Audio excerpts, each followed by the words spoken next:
Now that all the candidates have come out and I've heard all their positions, my final pick is Elizabeth Warren. The woman everyone said they would totally vote for in 2016 if she had ran to say they weren't sexist, but she wasn't running.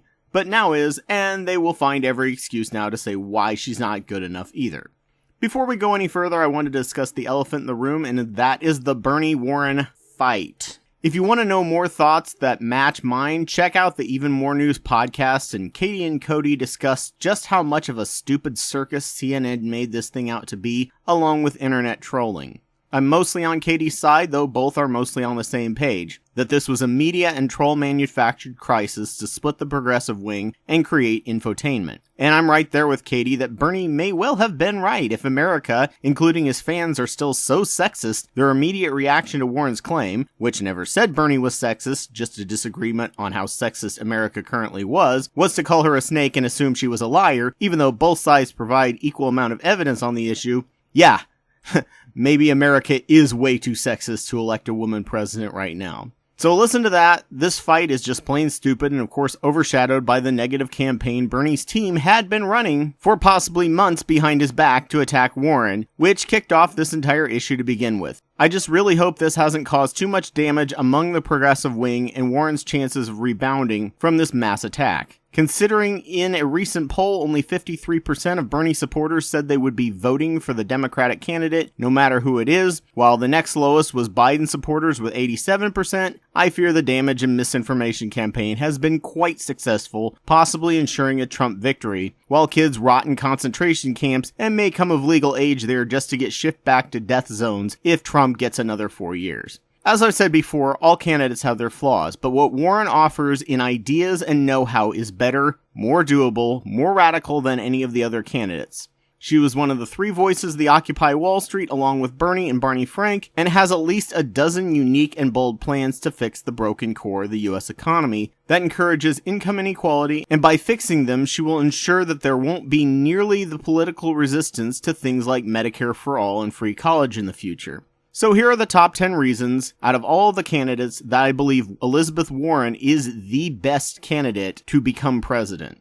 Number 10, she's an expert. Of the people who are running, no one understands the ins and outs of economics like Warren. Everyone else is a criminal lawyer or an antitrust lawyer or a career politician. That's not to say that's bad, but no one understands her economy and how it's being screwed and how to fix it like Senator Warren, considering she has 35 years in this field. Even if she doesn't win, the winner must put her in charge of the Treasury and promise to take up her ideas. And that will be my litmus test, as my state is a late state if Warren isn't available anymore, because no one in politics today understands it like her. She's an economic political engineer who can foresee unintended consequences and just how corporations will skirt the rules that most lawmakers can't.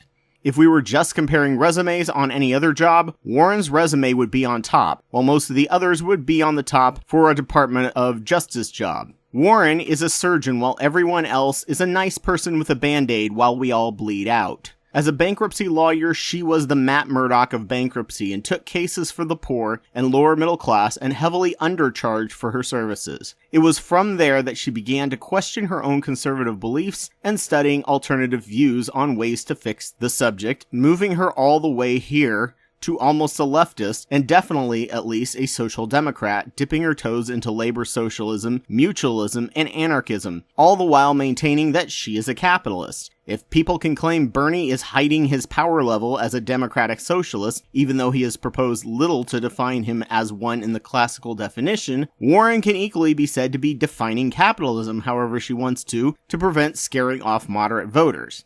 Number 9, she has plans that fix the problem, not the symptoms of the economy, but no one knows what they are. To be honest, this video should be at least the top 20, and 10 of them would just be listing off her plans. Sadly, thanks to being deflated by Mayor Pete when demanding how she was going to pay for Medicare for all, even though Bernie had already listed several ways, and not really being up on what Bernie's plan was and not 100% embracing Bernie's plan and appearing to flip-flop on the issue and blindsided, it took a lot of wind out of her sails. People like people who are certain about things. Warren was not on healthcare. However, Warren gained her momentum and was almost in a takeover distance of Biden until this point because she seemed to know everything as she pumped out plan after plan. Sadly, a mix of debates, never even addressing her plans, only focusing on things that barely skirted her plans, and after she pumped out all of her plans, she went on the campaign trail and the news essentially never talked about them again, and no one knows what Warren even stands for, thanks to the media not having an attention span longer than that of a goldfish.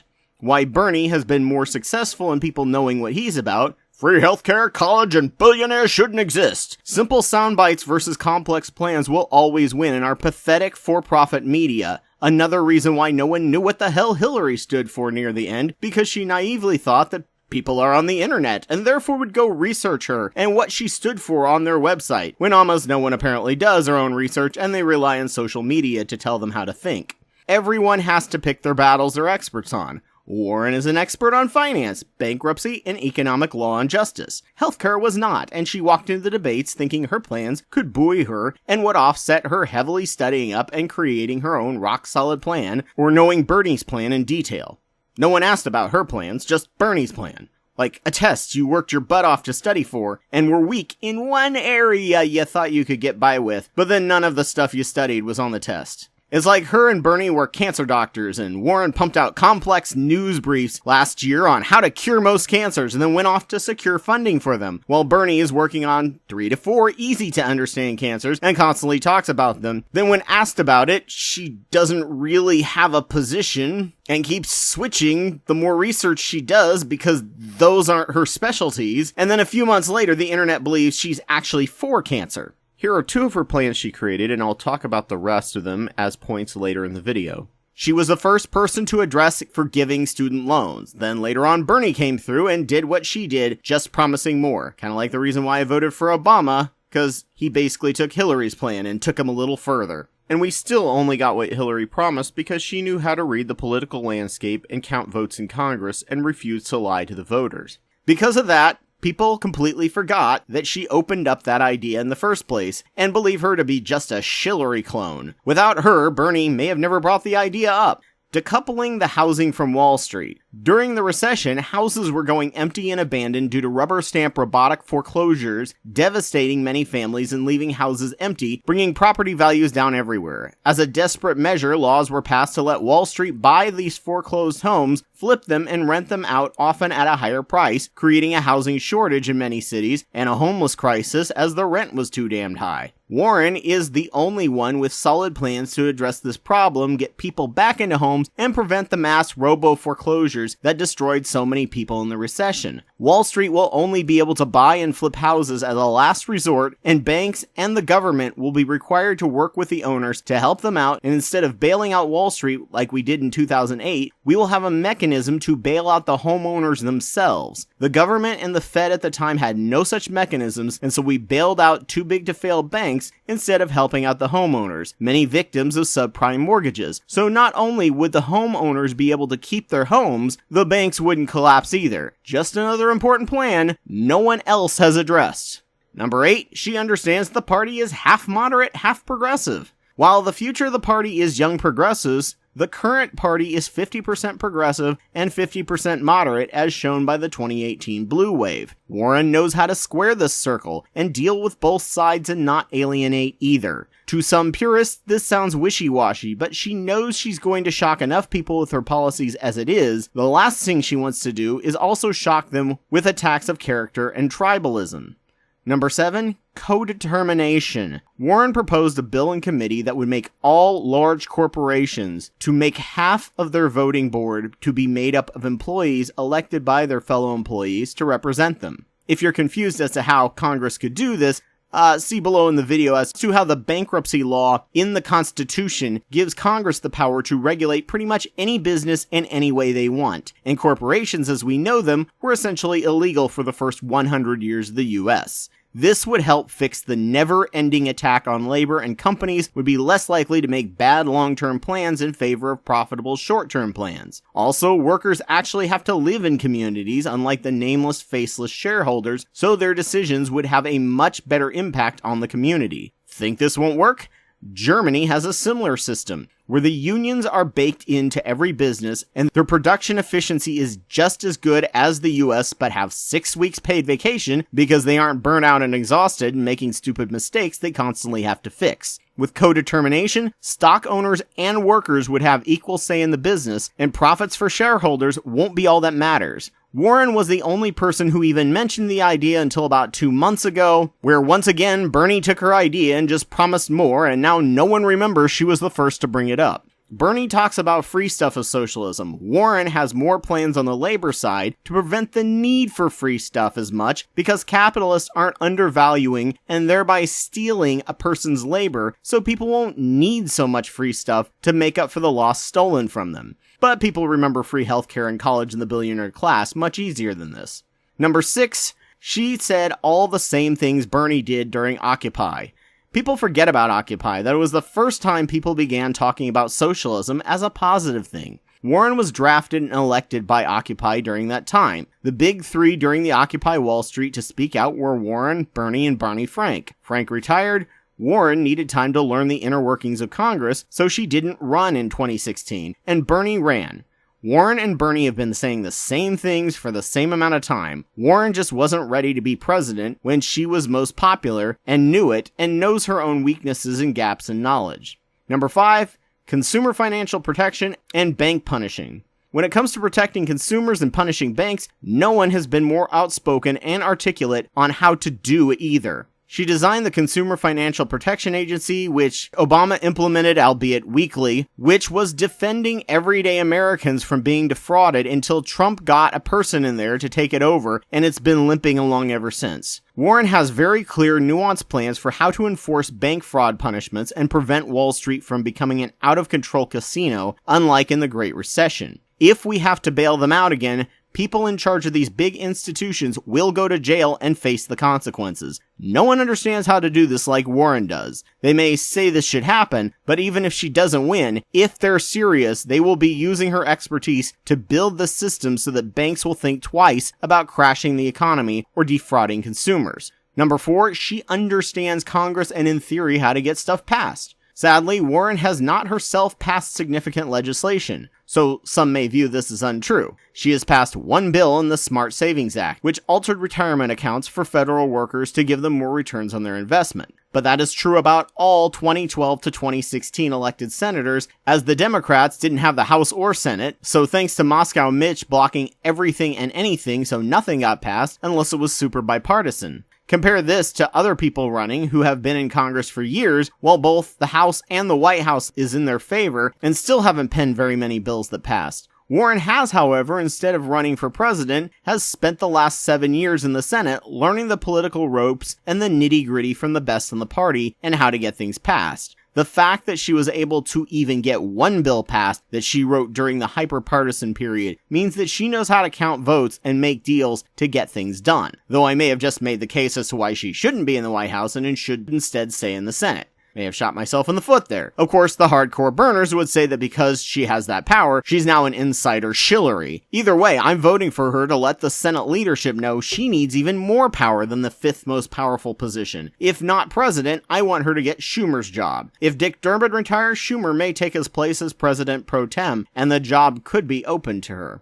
Number 3, sectarian bargaining. Sectarian bargaining is a plan no one has been addressing except Warren. For a socialist, Bernie is really scant on talking about labor and methods of giving them more power over their place of work. Probably why so many believe that socialism is just about free stuff. Warren has a plan for that in the form of sectarian bargaining. Prior to Taft-Hartley, unions had a lot of tools in their toolbox to bargain, including secondary boycotts, where workers not only call for a boycott of their unfair company, but anyone selling the company's products, and solidarity strikes, where people could go on strike with workers from a competing company to put pressure on the entire industry to pay more fairly overall. Taft-Hartley killed all that. Now if a union pushes for a pay raise and a competing company doesn't do the same, the union company is at a competitive disadvantage and will do worse. It becomes a race to the bottom, and unionizing can become a death knell to a company if it's already in a tricky spot competitively. Long term, the company will do better with a union, but short term, it can hurt to even kill the business. So Warren has a plan to force negotiations with everyone in a sector to be on the same playing field, essentially killing some of the worst parts of Taft-Hartley, which sadly no one else is talking about. Number 2, she is the most radical, but knows how to appeal to moderates. After presenting these radical ideas that no one else was proposing before she came along, she can still engage and convince moderate Democrats in the House and Senate to work with her or at least be open-minded about it. She knows how to communicate her ideas like no one else. She's a teacher and an educator, and like what I try and do on this channel, is great at changing minds by taking people on her journey and her mindset shift as to how she came to the conclusion that she did. Bernie's ideas may be impossible without an impossible hypothetical forced re-education camp, just due to the two different worlds that exist in terms of the media. Warren can do fireside chats similar to FDR and explain her reasoning in the way the right and the left can actually both understand. She even came up with a plan to break up all the big tech companies and bust their monopoly in a way that will allow fair competition in the digital realm and AI again. Mind you, Yang, Klobuchar, and Bernie also have these ideas, and as mentioned in another video, Yang's and Klobuchar's in this case might actually be better than Warren's. Now the question will be, will she be drowned out by all the other people and be defeated by her own nuance? We're gonna see, and the polls aren't looking that great. Number 1, I'm not a one-issue non-voter. Yep, Warren done messed up with the Native American issue. It stands out as a bright, awkward stain on her record and will be used as a bludgeon by Trump in the election. Sad but true, all candidates have a record of things they aren't proud of because they're people from a different time period running. The Cherokee Nation has accepted her apology, and it took her time to figure out the right language to use and counter her own white cultural common knowledge for her age about how to talk about race when it comes to the Native Americans. I also have another video on that as to why white people, especially older ones, have real problems not talking about things in eugenics language because they don't realize it was crafted during eugenics. Also, the Boston Globe has done a piece to find out if she benefited in any way from claiming her heritage, and the answer is a huge no. One has to be challenged on an idea before they can change, and no one had ever challenged what was just a given on the issue until recently. And if this is the one thing she's done, seriously, all the other candidates have flaws just as bad with their own inherent biases, and eras of ignorance they grew up in without the internet, telling them that what they were doing was probably wrong. While this may seem like a cop-out, well, I can claim the exact same problem with your candidate has, that you're still supporting and diminishing their wrongdoing as just a cop-out too. Politics is full of people, and Warren is, in my opinion, the best and most knowledgeable of the people to tackle the problems of unfettered capitalism and climate issues, which are a massive side effect of unfettered capitalism. America badly needs someone as knowledgeable and engineer-minded and education-minded as Warren in charge. We will see if America agrees. So thank you so much for joining me on my podcast. I'm sure there was nothing controversial about this, and everyone will happily get along in the comments section, which you can do on the YouTube version of this video, or my Facebook page, After School Democracy. Link in the show notes. Just a reminder that I'm Anubis 2814 on YouTube, and I have over 500 videos on different topics that I've made over the past 10 years. Please subscribe, and if your podcast site has the option, give me a like or review. If you think what I have to say informed you, consider supporting my Patreon. I'll be doing this podcast weekly and try to get it out on the same day, so I hope to see you here next week, ready to be filled with new ideas. Take care. This channel is helped tremendously by the generous supporters on Patreon. A big thank you to the wonderful Joe Taylor, Elias Garcia Guevara, and Ogrel for their support at the $10 a month Wapawet level. Please consider donating to my work if you can, and thank you all for listening.